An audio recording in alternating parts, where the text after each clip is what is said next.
So when I was in college, I took this course.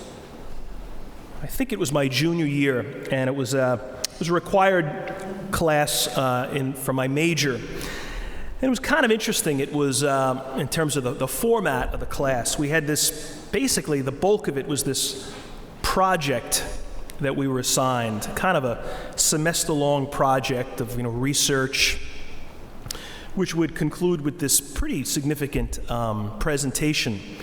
It was a group deal, and it was a big deal because it was pretty much our entire grade was going to be this project. And we were assigned partners, or more than partners. There was about maybe 7 or 8 of us, I think, that were now going to be part of this group for the semester, which we kind of knew. We kind of knew that was what we knew about this class. So none of that was really a surprise. There was this one kid who was assigned to our group, and this guy very much took the lead in this group. He almost took over in a sense. He was brilliant, like genius brilliant. He was always asking questions in class that we couldn't even. None of us were thinking the way this guy was thinking, and he had answers almost always.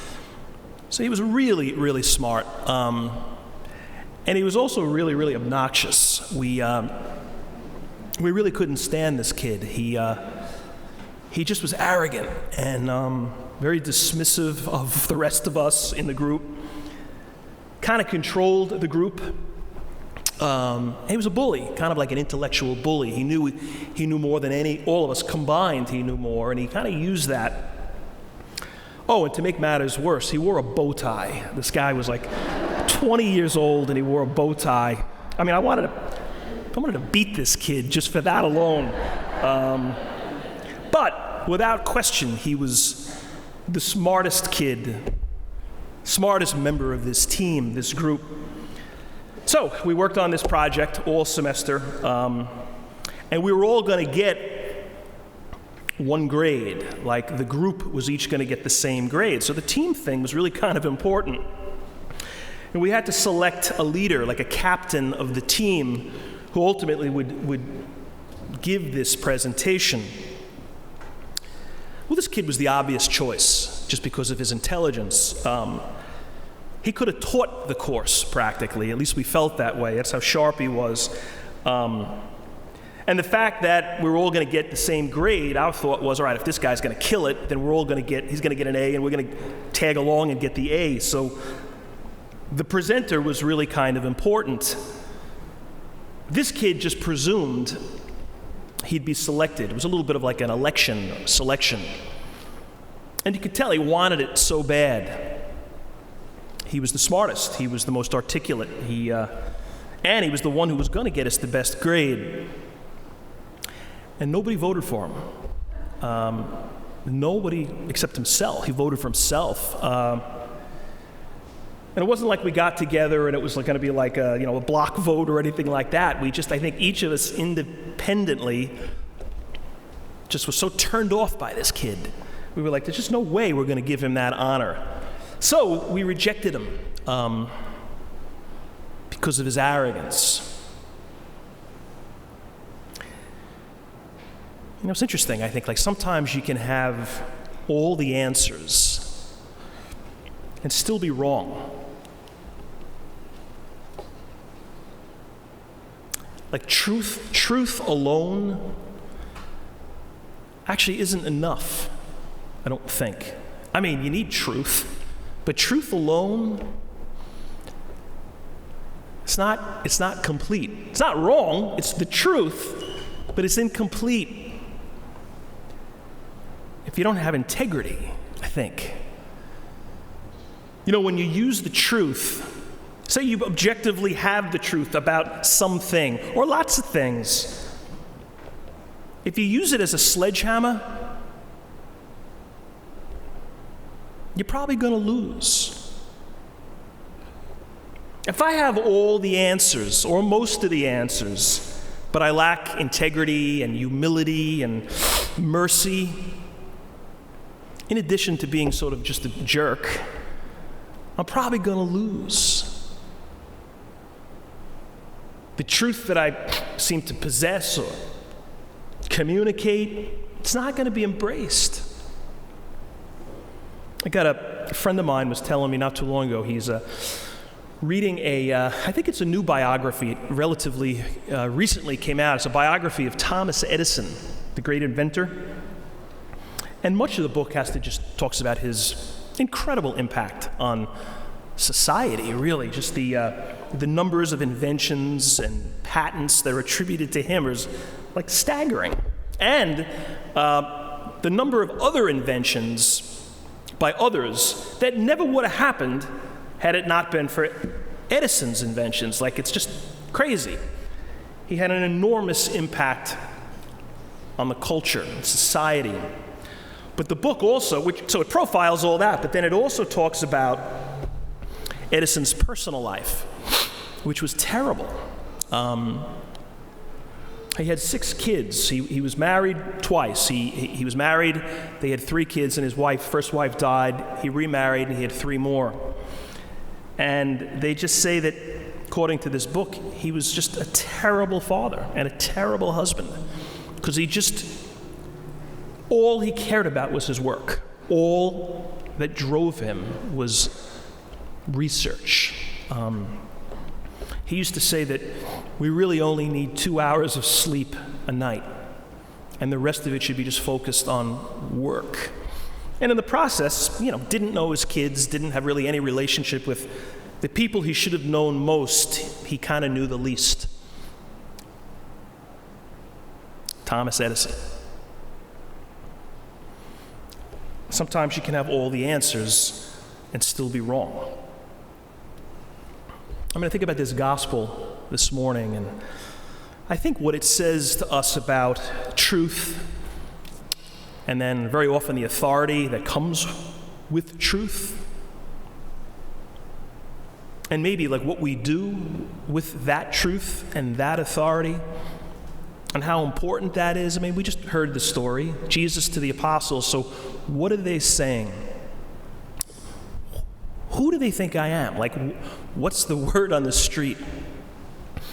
And they answer it, like, yeah, they think you're like just one of the next prophets to come along. Like, you're awesome. They're amazed by you, but they think you're just continuing this history of prophets, really. And then he goes, well, yeah, but what do you all think? And then Peter just nails it. Peter's like, no, you're not you're not the next in line. You're not just another prophet. You're the one that the prophets were talking about. You're the Messiah. You are God. Like bullseye. That's it. Jesus sees that, and he hands him the baton, or he prepares him to take and receive the baton and continue after he was going to be gone. Here are the keys. You're in charge. You will have this truth. Now think about it for a minute. This is Peter. This is the one that Jesus picked. Think about what and who Peter wasn't. He wasn't a rabbi. He wasn't a scholar. He wasn't one of the high priests. He wasn't one of any number of people that they would have thought he would have picked.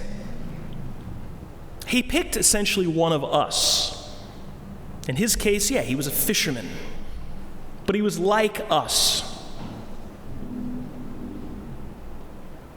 This was the guy who eventually would deny him. This is the guy who repeatedly challenged him. Like he challenged Jesus. He was always wrong. Here's the guy who ran from him. But he's also the guy who got out of the boat when Jesus said, "Come follow me." And he walked away from everything he knew, his security, his livelihood, like this crazy radical move. He was the guy who did it. And ultimately, he was the one who was murdered for proclaiming Jesus.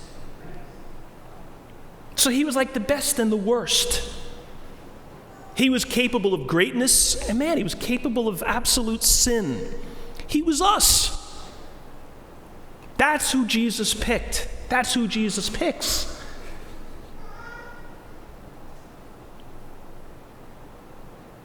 I think the challenge for all of us is to be good stewards of truth, to be good protectors of the truth when we know it. Not that we always know it all the time, but when we know something to be true, and how do I guard this and protect it? And how do I communicate it? Like the truth without Christ becomes that kid in that class that everybody rejects. The truth without Christ, and you're Thomas Edison, and your 6 kids can't stand you. I got 2 friends of mine who they're a lot younger than me. They're both recently married, and they're both now expecting kids. Very near each other, time-wise, too. Now, in the fall coming up, they're both going to have kids. And I was out with them just a couple of days ago, and they're very excited. And they're talking about doctor's visits and the sonograms, the pictures of their babies, and they're just like thrilled. They can't wait. And the baby getting bigger, and the movement of the baby, and neither of them know the sex, and showing me these pictures. So what's the truth? Or here's one truth. Like, without question, without doubt, they are living human beings. They are pictures of living innocent human beings. My 2 friends' babies. Like, nobody debates that anymore. 30, 40, 50 years ago, we did debate it because we didn't know as much. But science has just told us now about the absolute reality and humanity of an unborn baby. Like, it's just the truth. And we need to express that. The church does officially. We all do individually, conversationally, when it's appropriate. Like, we need to speak the truths, especially the big ones, especially the ones that are just denied. But we need to express it with Jesus' heart. His mercy, His love, His compassion. Not with a sledgehammer. Because we all know people who just have regrets. They got caught up in a moment and they panicked and they were alone and they were scared. And maybe they had the pressure of important people in their lives saying, this is what you need to do. You have no alternative. So they panicked. And they're carrying that around now. They know the truth, but a lot of times they don't know God's mercy. And it's an outrage when they don't hear God's mercy from His church.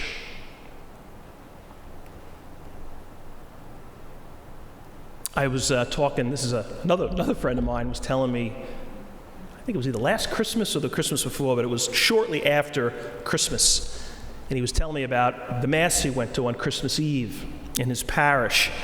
And he said, at the end of the Mass, he said the Mass was okay. A gazillion people were there, and the priest at the end kind of does this a little announcement at the end and then says, okay, something to this effect, okay, well, we'll see you all next year. And he corrects himself and he goes, oh, no, we'll see you all on Ash Wednesday. And he was trying to take a jab at lots of people who are not regular churchgoers. So what's the truth there?